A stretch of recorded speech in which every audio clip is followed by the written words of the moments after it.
This is my AutoCAD screen. Personally, I don't like to have grids and I don't want this cube as I'm only working in AutoCAD 2D. So just I'll be turning off cube and I will turn off the cube. Okay, I'll complete my work and I will close it. Alright, no. So let's see what happened here. Get into new drawing.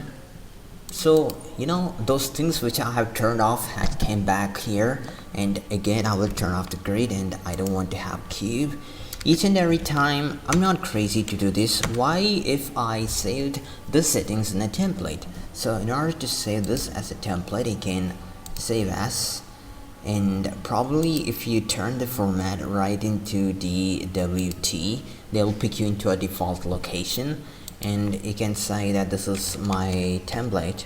Alright, okay, cool. And just say this.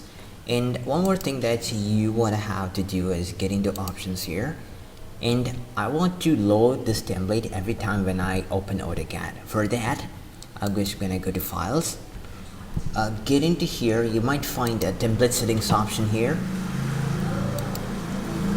Right in, there is an option called default template file name for QNew. Okay, what we can do here is there is an option and I can browse it, and I like to pick up the template which I have saved there, and I like to apply it. And let me again open AutoCAD and just start the drawing. There is no cube and there is no grid.